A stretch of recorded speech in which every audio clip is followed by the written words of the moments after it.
welcome to Traditional Painting the Digital Way. This is where I use digital painting apps to teach traditional painting techniques. This is the last part in my Inktober Happy Scarecrow series, and in this video we're going to finish up the inking and adding the final touches to the picture. If you want to follow along with traditional materials, check out part 1 in this series where I have a list of all the inks and pens and watercolors that you can use. The app that we're going to be using is Infinite Painter for Android, and the pen that I like to use the most is the Chanel pen and Infinite Painter, or you can use one of your fine detail pens if you're following along traditionally.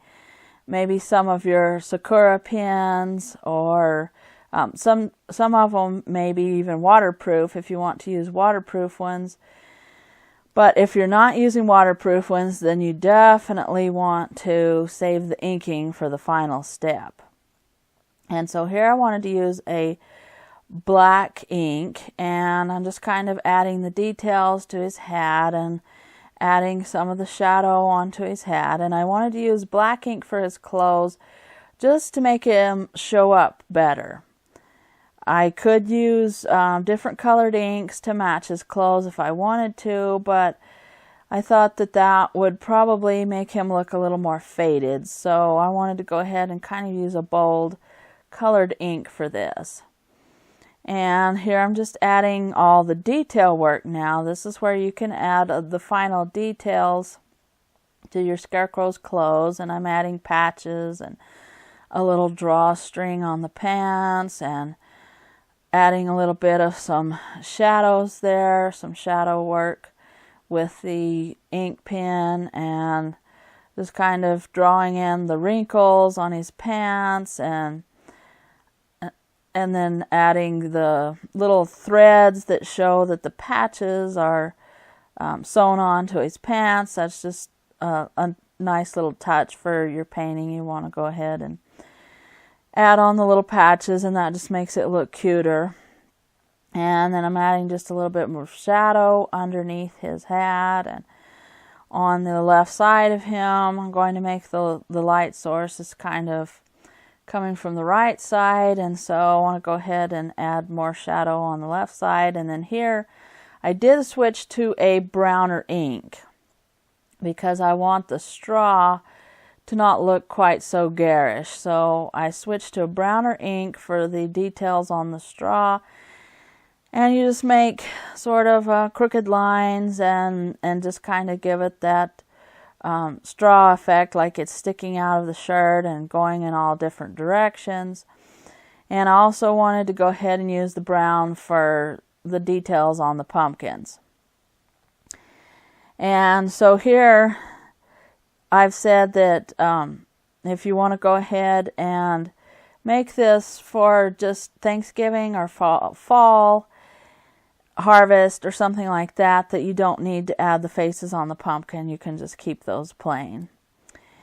And so I'm switched back a little bit to the black ink, and I'm adding a little bit more detail to his clothes there. And then I wanted to work some more on the pumpkin, and I'm keeping it in a brown ink color, and I darkened it a little bit because I want you to be able to see the shadows in his mouth and on the eyes there. And then underneath on the bottom of the pumpkin, we just kind of want to draw in the shadows. And then here I'm drawing the lines on the pumpkin that give it that round looking shape that the pumpkins have. And I'm working on all of them this way, just using that brown color. And again, you would use one of your fine nib pens probably to add this detail.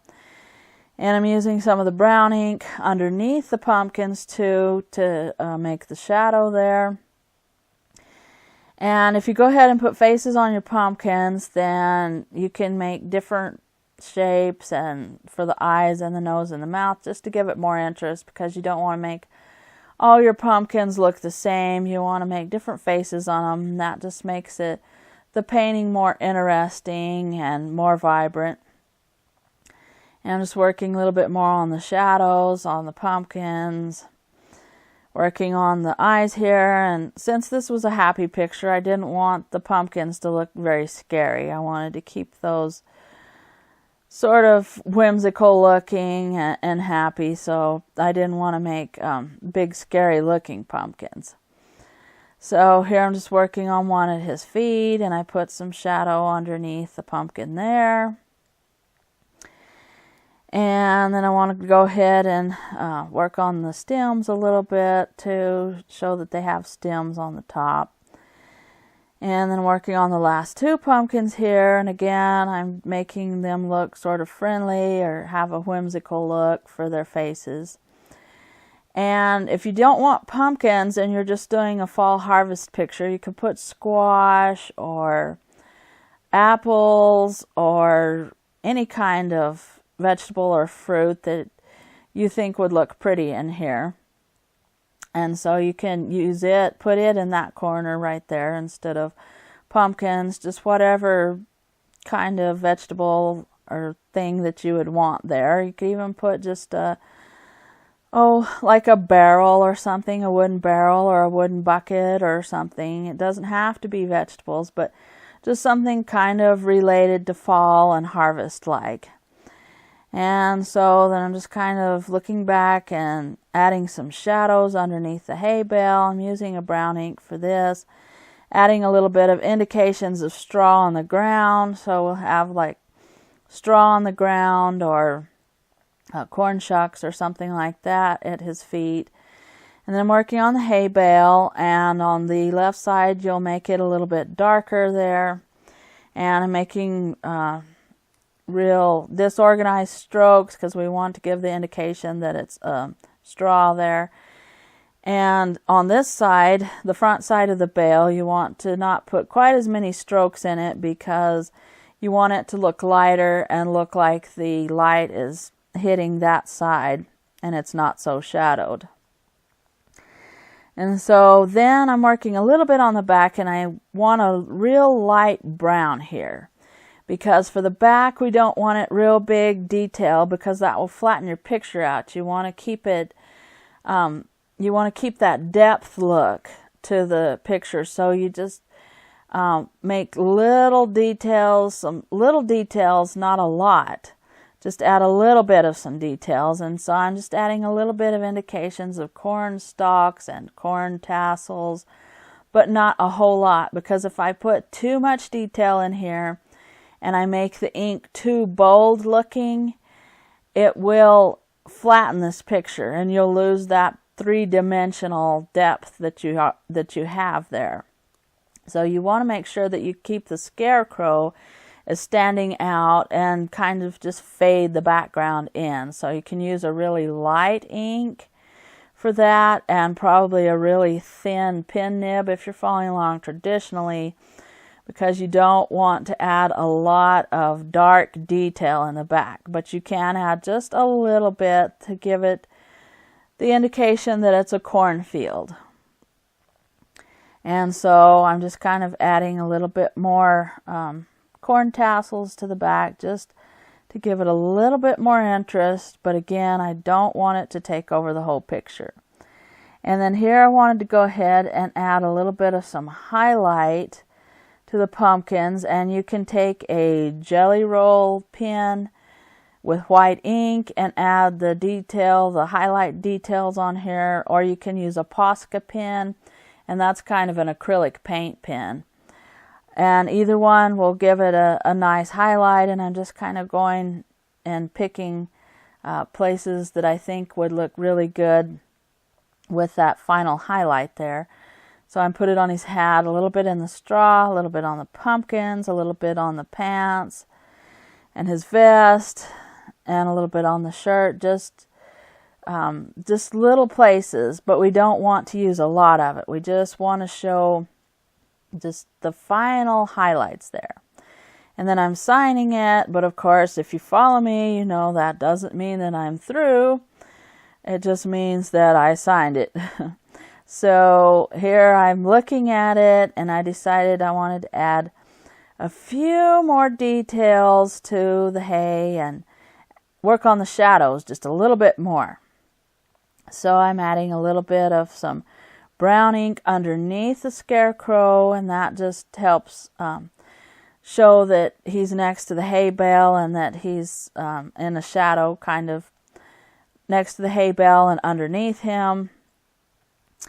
And then I wanted to go ahead and sort of add a little bit of some lighter color to his face. So what you can do is take your watercolor and just make kind of a little light glaze if you want to there, and that will kind of lighten up the picture, but it won't make it too white. It won't make it chalky because you want to use sort of an off-white color.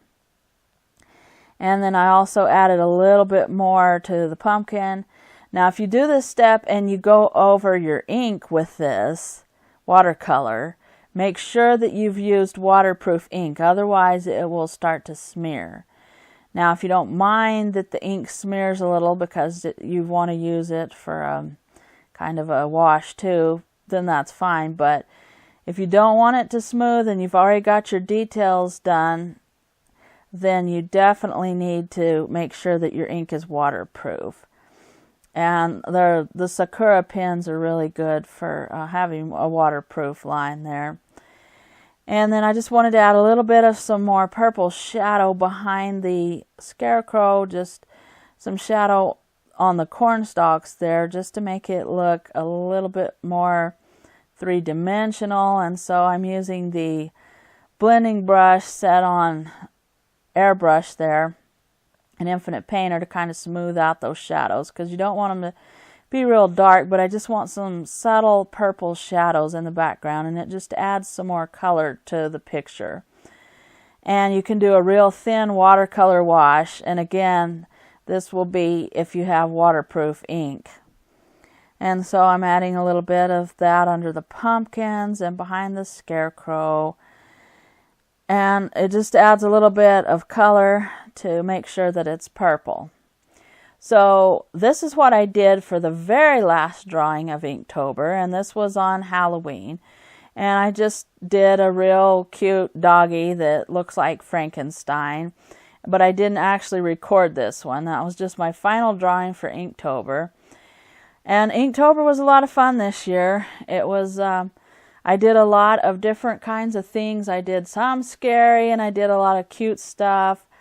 And I just had a really good time. So I'm looking forward to Inktober next year, and I don't know exactly what I'll be doing, but it should be a lot of fun. So if you're interested in seeing what I'll do next, go ahead and hit the subscribe button. And thanks everybody for watching, and thank you so much for your support. If you have any questions or suggestions about what you would like to see, just leave that in the comments down below, and I will catch you later.